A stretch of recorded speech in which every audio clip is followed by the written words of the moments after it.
Hi there, this is Love Johar. Thank you so much for tuning into this video and thank you so much for watching this channel. This video will be very useful for you if you are trying to implement ISO 27001 for the first time, especially in your organization, and you have no idea, you have no consultant, you have no project team that will help you. You are trying to do it on your own with some of your colleagues. We'll discuss each and everything, what you will come across, what are the potential pitfalls, how you can implement ISO 27001 in this video. So please watch very carefully, and if you have always any questions, please feel free to ask me in the comment section.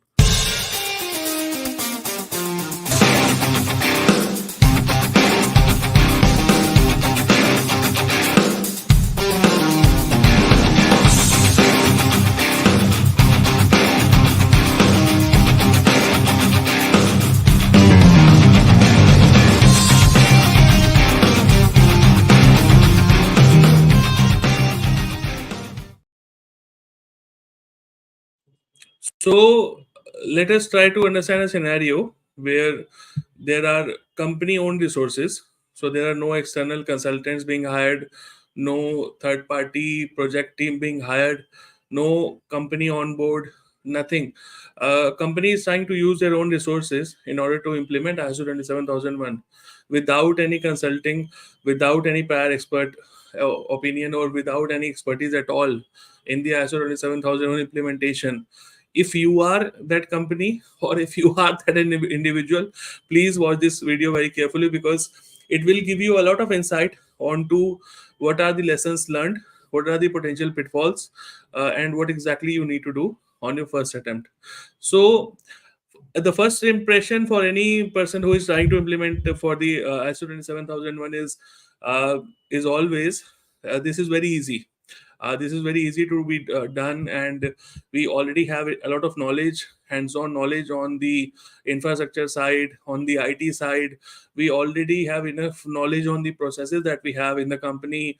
We already are aware of most of the workflows that we have, so we can easily prepare for the certification. This is the assumption of most of the people when they are trying to implement ISO 27000 for the first time. Okay, so uh, what they do is, when they try to begin the implementation, they start with the most familiar of the implementation steps. For example, they will start with access control, physical controls, operation security, communication security.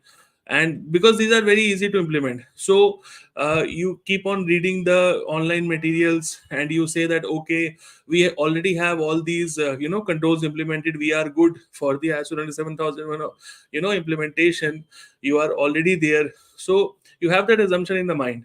So you continue with the risk assessment process, because somewhere you have read that this is also in process, which is an important part of the ISO 27001. So you start researching on what are the different risk assessment methodologies out there, what are the different risk methods out there.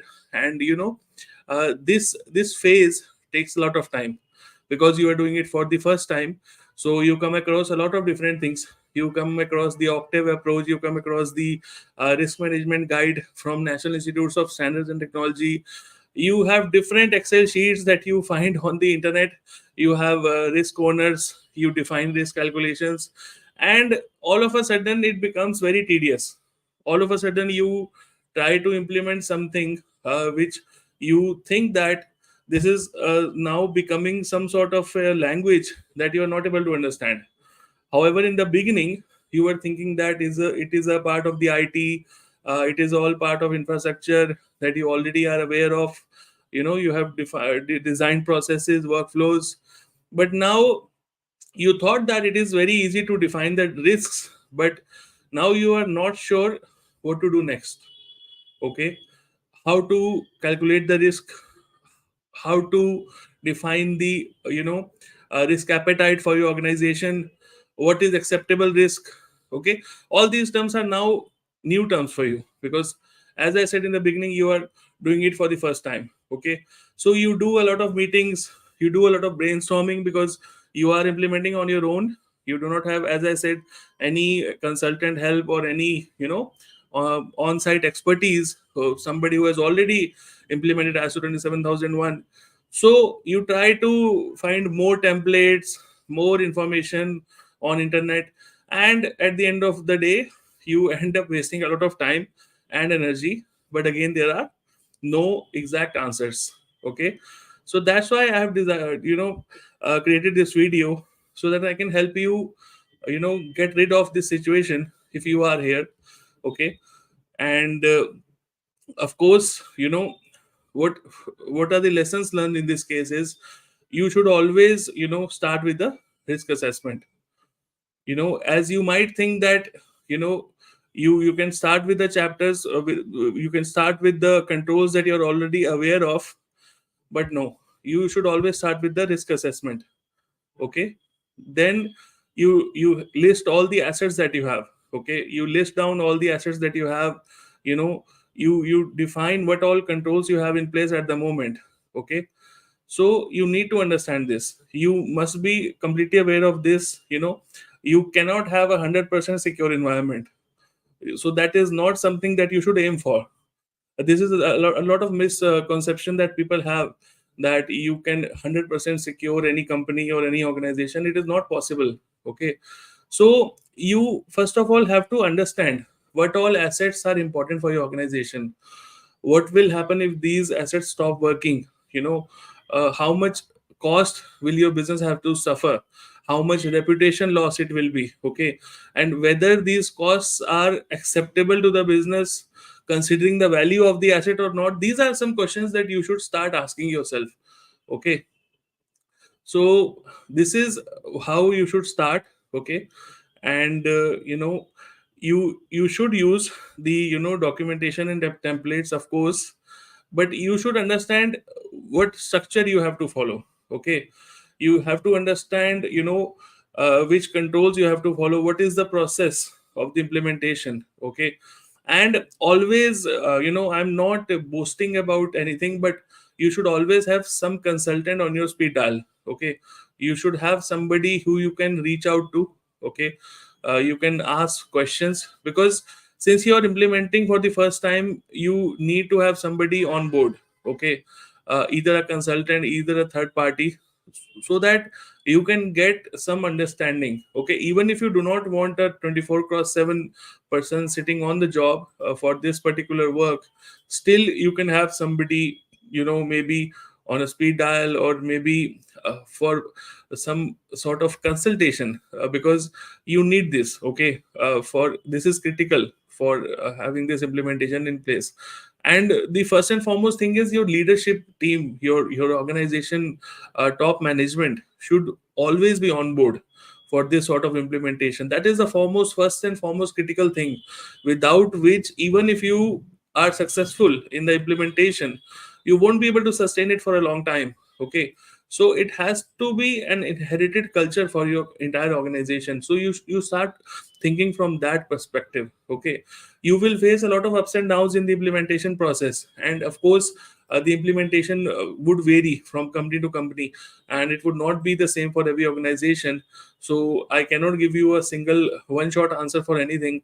But again, think about the lines that I've mentioned, think on the lines that I have tried to explain you, and do a thorough analysis. Okay, what all assets you have, what all controls you might need in place. Okay, whether the controls are applicable to you or not. Okay, so all this, you have to think. And of course, you cannot keep on implementing controls, friends, because implementing a control takes a lot of financial consideration as well. Any control that you try to implement will involve cost. Okay, so try to think wisely before implementing any controls. Okay, and as always, don't forget to ask experts when you are stuck. It's no harm in implementing yourself. Many people do that, many organizations do that, but always be ready to ask the experts when you are getting stuck on the road, because you need some sort of guidance, you need some sort of expertise. Okay, so make that door open, do not close that door, so that you can get proper guidance. That is the whole understanding. And what else I wanted to cover in this video was, again, I have pushed a lot of videos on this channel, where you can study about ISO 27001. I have covered a lot of in-depth information on ISO 27001 audits, ISO 27001 implementation, and each and everything in detail. So feel free to ask me any questions if you have, and if you are one of the persons who is actually struggling in the same process that I have just explained in this video. So thank you so much for watching. Take care. Bye bye.